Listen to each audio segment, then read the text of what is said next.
Alrighty, we are back with part 2 of the second round here at the High Country Open. The canoes are in the lake, the discs are finding the bottom of the basket. We have a fantastic card of players here to watch, and I am joined by the one and only, the owner, operator, and prince of the kingdom out here, Mr. Paul Stiller. How we doing? Love doing this with you, Corey. And we are going to head into the next ebb and flow of energy it takes to get through Caliber. The first 6.5 holes of this course will challenge you physically and your ability to make those shots. You're going to get lulled to sleep for a couple holes. You're going to do a little bit more work getting back up into 11 on the endurance and physical side. Then we've got 3 holes that are going to lull you to sleep energy-wise, and then you've got a challenge. So part of the challenge of this course is to be able to rebound from getting tired and gain that energy to get through late 14 through 18 in stride. Yeah, one of the tougher finishing stretches out here, that I've ever had to film or play. Really physically demanding. Caliber, the number 8 course in the world currently on the UDisc rankings, and we are seeing every bit of why that's in that ranking. Max here getting us started. Hole 10 is a really uphill 282 feet, really shooting at the heavens. The sun was just peeking through the trees. So beautiful to be on this property. Backhand hyzers, probably the play here. I think a turnover sidearm plays well, or lefty, if that's your flavor. You know, there's several things in traditional golf and disc golf that you can work in your favor. One is the wind and one is the sun, and you're seeing the sun right in your face here. It's commonly in your face this time of day. Yeah, God, the flares just are insane. It's like you're throwing up into the heavens on this one. 282 feet doesn't seem like a lot, and the camera does not do the elevation justice. It is so far up there. Yeah, Parker. Outside chance at a birdie. Max, though, licking his chops. Yeah, good conversion. One you want to get for sure. There's probably 5 holes out here that if you're these players' level, you're kind of chalking up as birdies in your head already. Chandler able to make good. Absolutely. The separation being if you don't birdie this hole for people of this level. Marwede, we expect to do the same. And again, this is another one of those holes, and you can just see visually the carving that had to go to create a nice little flat plateau here. Really just emphasizes the man hours that went into the terraforming of this property. A little bit pinch in the tree. And the pinch in his glove. Yeah, it's actually hilarious. So he's got the crab claw. He got the crab claw. Yesterday, he was like a transcendent mosquito experience for him in round 1. He was not thrilled with the proposition of getting bit a couple times. So today, a little bit colder, but he is completely covered up trying to defend against the mosquitoes. Very much a Southern California, Hawaii guy. So I think the hail and the cold air that came through earlier scared those mosquitoes back into their... Oh my God, wherever they came from. I don't know where it was. And we're not going to see them for a while. So speaking of not being seen for a while, it can feel that way when you're playing this hole 11. It's an adventure. Very much Houckian in influence, I would say, John Houck influenced, in that it has 2 very distinct fairways. And you, depending on where your tee shot is going to land, that's kind of going to dictate which direction you're going to play this hole. This hole definitely lets you play to your strong suit. Depending on the wind, or depending if you're backhand or forehand, this is going to give you options. Pete Dye, as a golf course designer, one of his mottos was make them think in the box. And that way you can overthink it, or you can think it properly and make it work for yourself. Yeah, I think a lot of these players are going to try and go big righty backhand and fade into the left gap. I think that's the play for these guys. Yeah, that's just a little short there. The right side is thicker, wider, maybe visually feels like where you should be throwing, but the left side cuts about 100, 150 feet off of the hole. It just shrinks that gap down tiny. Very rewarding to get into that left gap. It's about 540 feet. And we'll see if he's able to get there. Oh, that was going to be perfect. Yes. Just another 15 feet on that shot and distance, and he'd be set up. So this is where it gets tricky with the camera work. I'll be the first one to say it. You go left gap, do you go right gap? How far down this fairway do you get set up? So we're going to see a couple of these shots from the A-cam angle here. Marwede really pinched off to the right, but able to kind of just disciplined pitch over to the left. There's a good play from that side. Parker, again, not really able to get too far up the fairway. This is a wild play by Chandler. The quick flip sidearm roller right into the middle, that's crazy. I love it. He's using the terrain and the slope to his advantage and matching it with his skill. Well, and like you said, this course, oh my gosh, Andrew going into the, actually turned out okay. Didn't necessarily see it land. And you could see those quaking aspens blowing up top that are going to get under the flight plate and help him go towards the basket. Max, a little bit pinched. Him and Parker here both just not right on the fairway. You got to get creative at this course, though.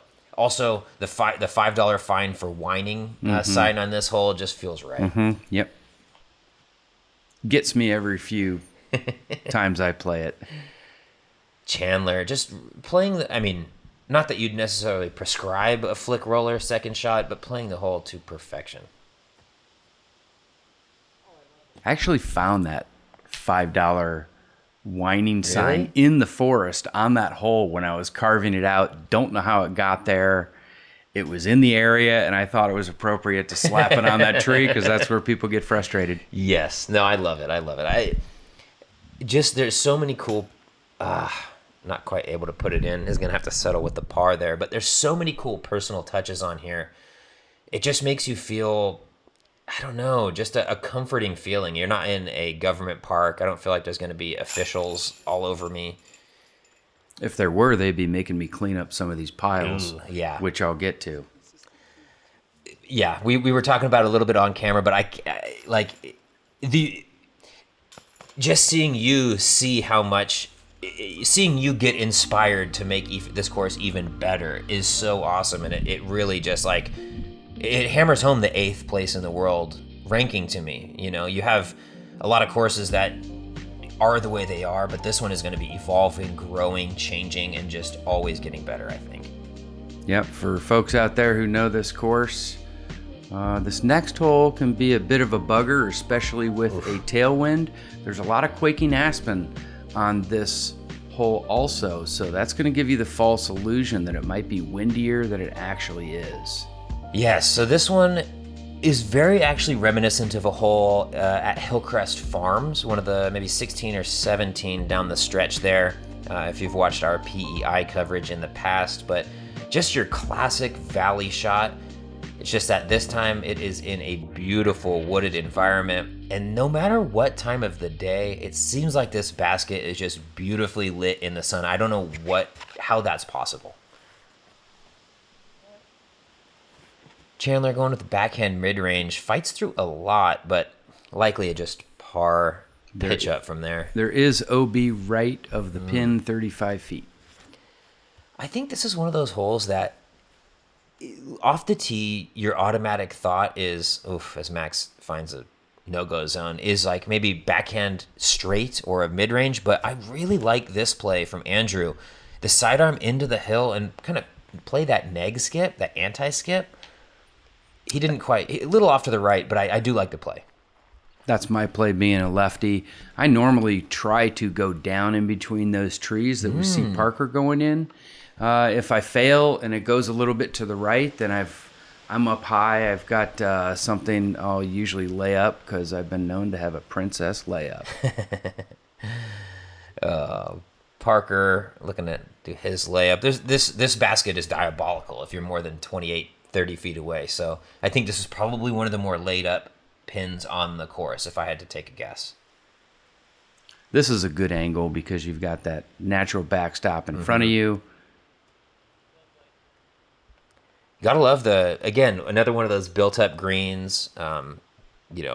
This one not using like the natural logs like we saw in maybe 16 over at Motherlode, but again, just disciplined course building. Like that's just labor right there. Everybody able to clean up their pars. Obviously it's a birdieable hole, but I think that this one probably plays more pars than your average hole out here. I'll be putting features on more greens out here over time. The one thing I don't like about features around greens is when you make a good shot and it's coming in, it's going to hit something hard and deflect and kick you away. And I don't think that's part of the play because you're only several feet away from somebody else who makes a different shot and now they're parked, but you happen to hit this wood and you get bounced away. I think you should, if you make a good shot, you should be rewarded. Yeah, no question. A little fluky. The United States Disc Golf Championship, a tournament with history unmatched in the disc golf world. Oh, You bet! Colin Hanley is on fire. Talk about giving the crowd a show. What a performance from Kyle Klein. Gannonberg, this kid is unbelievable. Oh my God!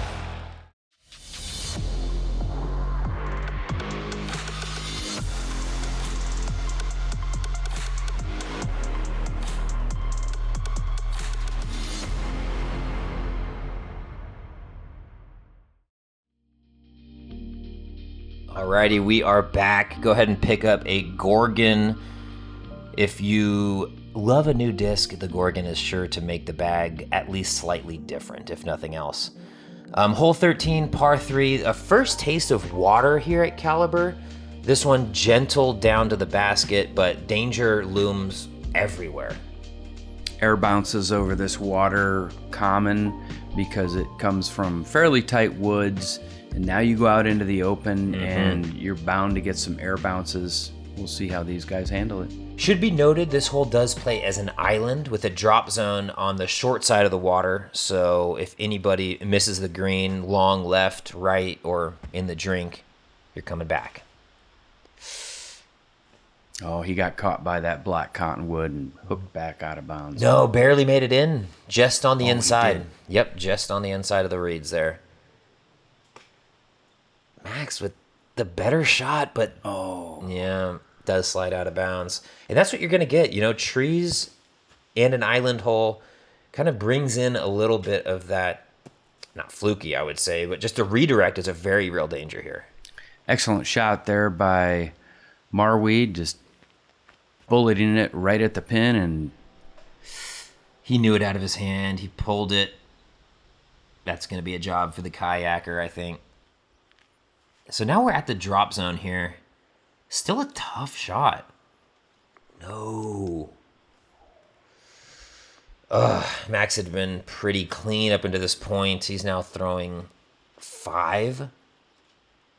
And he's still going to be left side. That's that's a slightly long, scary putt for your 6. this is a seemingly easy hole that can create some score separation if you're not careful. Yeah, and we are seeing it. Chandler down on the green. Parker with a putt for 4.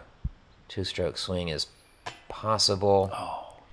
And this green, honestly, this green has roll away into the out of bounds potential too, so scary to putt.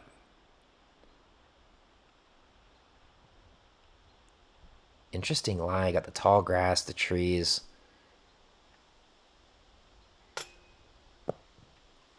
You'll take your 3. That's a stroke. Parker is going to take the bogey, but as this round moves on, you can really start to see the score separation between Chandler and Parker. Quad bogey, never what you want to see. When the purple's on the scorecard, not fun. But you can see Parker and Chandler really starting to pull away from the rest of the field. Max obviously dropping down a little further than other people, but as we look at PDGA Live, really starting to see 4, 5, 6 strokes clear of the field. It's definitely becoming a two-person race. We're going to start to get into part of the course that might add some more score separation. On hole 14, you're going to see some air bounces. Love this Definitely some risk reward coming up. So the way that this hole plays, that is that same lake that we just threw over. We kind of walk up and around from that tee pad, and now we're throwing back down into a par 5. This hole is wild, Paul. This is my favorite hole. This is a right hand forehand or lefty backhand off the tee with a righty approach. So if you are well versed in both of those, then this hole's for you. Yeah, you can see the shed, a couple of sheds, equipment booths over there. There's a fun little like mini houses that you've put on the tee signs, kind of fun little thing. Should be noted, the hole or the sign with the tree with that sign is a mandatory. Now, because of the direction that the line, the mandatory flight route is on, that actually didn't miss the Mando. No, it didn't. It gave him a chance to get back in the fairway, which I think is fair. Yeah. Chandler there barely making it, committing to that Centurion turnover. Parker just going large at you. That's all right. I was ready. Yeah, I think it's naturally going to play a little bit better for the sidearm. You can just kind of pound it long of the Mando and have it hook back. A little overcommitted for Max, but you'll take that. That upper bail zone is it's not too bad of a place to be. No. Clearly carved out of a hillside and flattened. Yep. I don't mind being on it in certain places because it gives you a height advantage in your next upshot. So Marwede basically had to play backwards, but now where his lie is throwing 3, he basically saved about 100, 150 feet from the drop zone by not missing it. Looking to play for the par now. You just want to make forward distance. It's not particularly far to the pin as Chandler just unloads on that standstill. That's a nice position. Yeah. He should be able to get up and down there. I think easily from there. He's in eagle range. Oh, yeah. Oh, yeah. And Chandler, He's he could sting 50, one 60. in.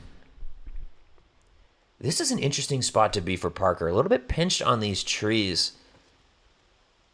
I really like this play. The sidearm roller second shot. Yeah, I like that. Helps with the height issue. Plays with the natural topography of the hole. Max. I know that tree. I think you left that specifically So I could hit it once a week. Exactly. Turnover sidearm for Marwede.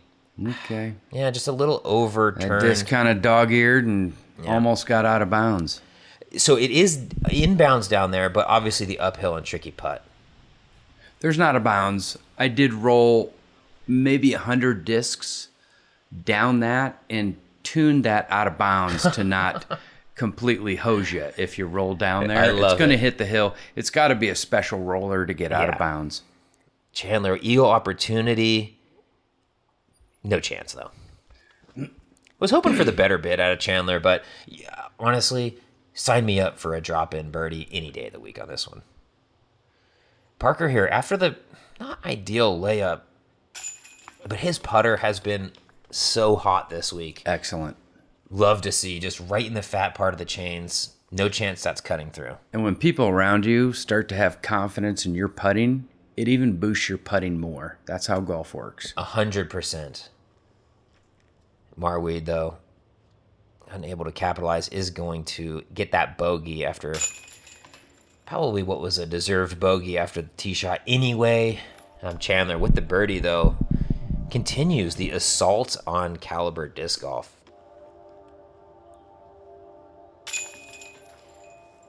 Marwede with the bogey, probably what he was thinking in his head after the tee shot anyway. The course record was held by Jared Person at 10 down. That was before I put hole number 3 in the OG pin position, moved hole number 10 to the OG pin position, and finally put a pro tee box on number 11. Ah, okay. So this is, in theory, a fresh course for these guys to set whatever course record they want. I would have to say it's going to play a stroke and a half harder than the prior design. All right. Well, we are going to see these guys continue their assault on this course on hole 15. This hole is maybe not by distance, maybe not by height. It's not going to lead any of the metrics. It might not even be the tightest fairway on the course. I think this is the hardest hole to par on the course, though, and I could be wrong, but it is so difficult. The stakes are very high if you miss your line, and really the play, I think, is that turnover sidearm, or the force flex, if you will, so it doesn't necessarily play to a lot of players' strengths. That's a safe place that Chandler kicked. You can get in some real trouble if you hit those trees early and go left. Yeah, really, these two big trees are like a field goal post. You gotta make it through just like that, Parker. Wow. Best Captain's shot I've Raptor. ever seen here. Really. I mean, right on the... It's tough to get up onto that little flat. It's a poke to keep it straight like that. Max, I thought, was actually going to hyzer out more, but it kept straight, and pretty good look at a birdie, actually. He's in a safe spot. That's a good bail zone.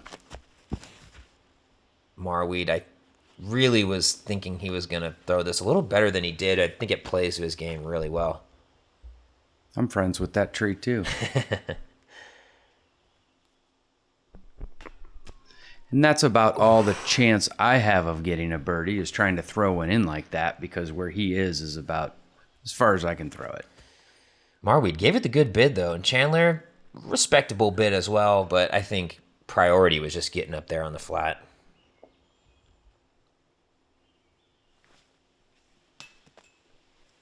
Max not able to send it home. Putter probably a little bit better in that first round that we played. Marwede, good cleanup, but Parker, highlight of the hole. That's unbelievable. That's like exactly how I drew it up in my mind, and it just did not go that way. I'm surprised that we're seeing no bogeys here, though. Honestly, any of those trees hit early, and it's like a wall of trees to get by. It is not easy. And this is the tight wicket hole on the course, and he just missed that tree. Good on you, Parker. You mentioned it. Great playing. You mentioned it earlier in the coverage how 15, 14 even, 15, 16, 17, 18 are a really difficult finishing stretch. Last hole 15, you're going really far uphill, tight line. We go right back downhill with this one. 423 feet. Net straight, though. That is so hard to keep the disc going straight while downhill. There is a right-handed flex line and a left-handed flex line. I would imagine these guys are going to go straight at it with something like a mid. The play is to keep this 2 or a maximum of 3 feet over the edge of the hill. Really got to play the grade of the land, though. Parker looking for that force over sidearm. It didn't feel like he had enough turn on it, but it actually made it a fair amount down there. I really like this hole for Chandler. He throws this straight Pathfinder so well. That looks like a great shot. Yeah, baby drift, a little strong. Come on. And that's why you put it there, Paul, right? Well, I had to get, that flag is 22 feet above the band. Whoa. So I'm just trying to signal to people where it is. And I think Chandler could figure it out. Max, a little bit softer on the approach, but is penalized with being 32 feet maybe, instead of just whacking that pole. Marwede, though, this is not where you'd like to be on the hole. Not too far away from the pin, but tough.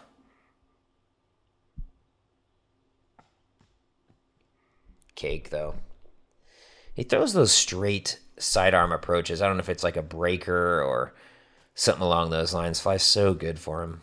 I'm not a big fan of heavy poles like you see here, but I had to use that. I don't think the pole should be able to...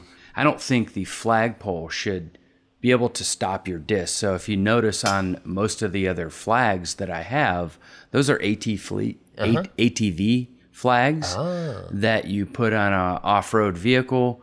And I put them on there because if a disc hits it, it's going to get out of the way and that disc is going to continue. That flagpole has nothing to do with the basket, and I don't think they should be able to stop a disc.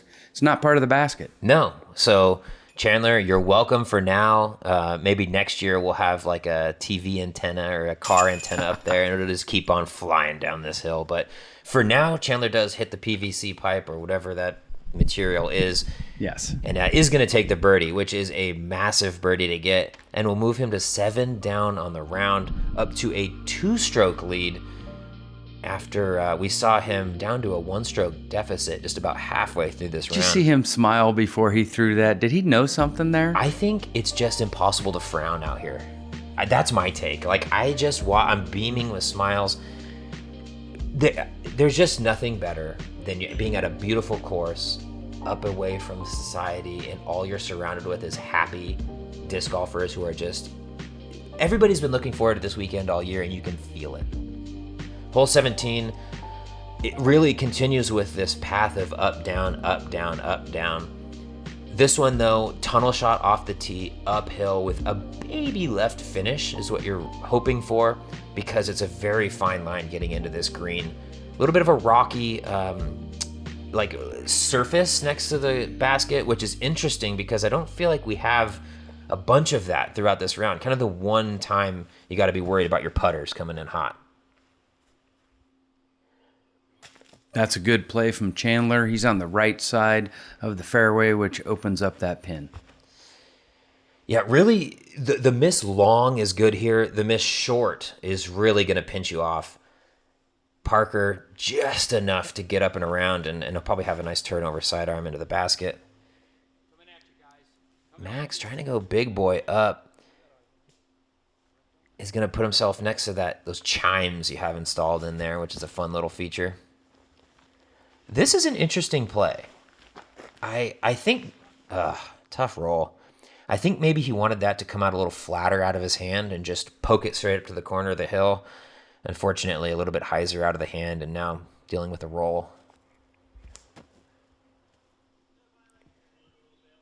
Flick roller, though, I think maybe a little more bend, but still, he's in position. You can see those chimes just to the left of Max there, right in front of him. Yep, just a little cue to let you know it's windy up there. You can hear them on 16 also. Yeah. Max obviously into the bushes, not where he wants to be. Chandler looking to get up and down. This is a very rocky green and usually stops a disc. There was a lot of bears. There was a bear in this area that this was the favorite place to grab somebody's garbage and go. Really? And so there was many... It was a very rocky area, and if I start cleaning that up, there'll just be more rocks. Yeah. So I got the garbage out of there that the bears had been chewing on, and man, that's not something you hear often when you're at a disc golf course. Like, oh, this is the garbage pile from the Bears. I love being out here; it's so good. Everybody pitching up pretty routinely. Chandler drops it in. He's just centered right now. He's feeling it. He is one with the forest. Look at that scorecard. It is just a sea of green circles. Green means go. I don't see any. Yeah, we saw the commercial shorts in his game. Right. We saw the commercial for USDGC play halfway through this round, or this video, and their motto is "Green is good," and that's just my lifestyle when I'm playing disc golf. Green is good. Parker here. Also getting the birdie, taking a look at his just smooth, very fluid form. It's just a treat to watch him play. He gets that disc into the pocket, just picture perfect, and very whippy. That keeps his direction. Here we are, hole 18. It's always a bittersweet feeling for me coming up to this hole because, gosh, what a beautiful hole. Amazing, just feels special to be on it. But it's almost over. You know, the round is coming to a close, and that's a bitter feeling. This is a very unique shape. 2 separate fairways off the tee, and talk about this approach back down towards Tournament Central. Was this always the plan, or did it just work out like these 2 trees perfect? Those 2 trees were there, and this was the plan. If you do take the left side of what people call the V tree that you're looking at, it is possible to flip one up and turn it over and take it all the way down to the pin. It's the hardest shot in disc golf, so I think it should be there. The common play is to go right of the V tree. Okay, so Chandler's doing it. Chandler's trying that shot. What a beautiful shot. Oh, got a little bit of the cabbage on the tree. That had the shape that you're kind of talking about with that had late the shape. flip. He wasn't far off. He loves that Centurion, kind of a leopardy disc. I think Parker was trying that same line, trying to go left. Really, I think he threw the right shape, just a couple of degrees off on the release angle there.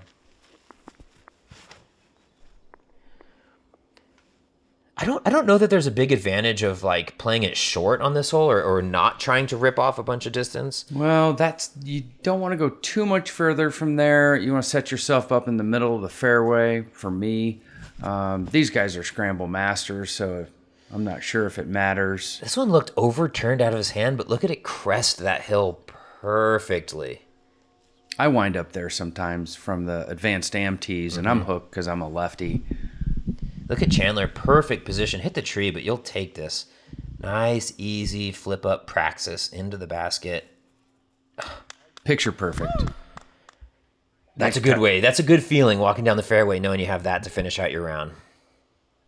Parker here off the fairway, but you've opened up a fair line off that side. Doesn't really find it, but not too much work left for his par. My friend Kendall has one of 2 eagles on this hole from that area that Parker just threw from. Captain Kendall, as I've come to know him. Yes. Good approach there by Marwede, looking to close out strong with the birdie. He's really fringing on making lead card. Ooh. Well, gave it a go. Gave it a go, but he's going to have maybe 30 feet for his par to keep pace at least. There's a good putt. Good putt, good catch. Respectable round out from Max. He fought back after that 7, at least got the birdie on the last hole, but good to see him on coverage. Always fun to spend some time with Max. Parker here, this is a mission-critical putt. You see the separation on the scores. Generally, that's what you're going to see with the rest of the field. Not a lot of people running for their money, giving these two a run for their money. So, he's looking at Fry sitting there with an easy birdie. Needs this putt for par. Excellent. Clutch. That I guarantee you, I missed that putt. Like that is just a level of there's no chance that goes in. It's really refreshing watching people who like know they need to make a putt and then just make it. Marwede looking to close out. You see the rest of the open field looking on. It's a good place to hang. Got well water. Some doggies. We are on the Colburn water system there. It's excellent water. Very much so. Out of that tap in the back there. It's also just feels good to just like get earth water, instead of a plastic bottle. It's very good. Chandler, easy drop in for the 9 under, brings him to an even 20 for the tournament, and he is going to be 3 strokes clear of Parker and about a zillion clear of anyone else. Chandler's playing some really strong, consistent golf. He's going to be hard to beat. There's some very formidable challengers on his heels.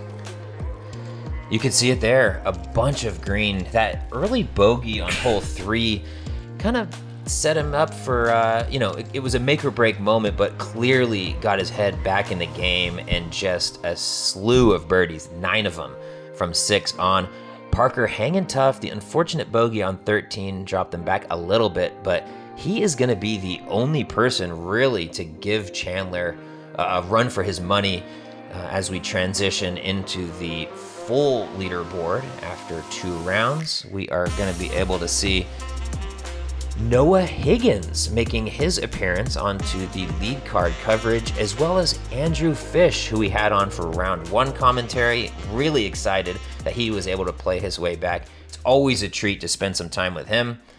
That is going to be really fun tomorrow. I think the weather's going to be much better than it was today. It's going to be a good finish to this tournament. Yeah, really excited to get back over to Motherlode for the final round. I can already see hole 18 staging a fantastic finish of the round. Paul, thank you so much for joining me on the commentary. Really, it's been a treat, and I can't wait to get back out there today and film some more disc golf. Corey, thank you so much for having me on. It's been a pleasure. Let's do it again. Awesome. That's about all we have it for this round.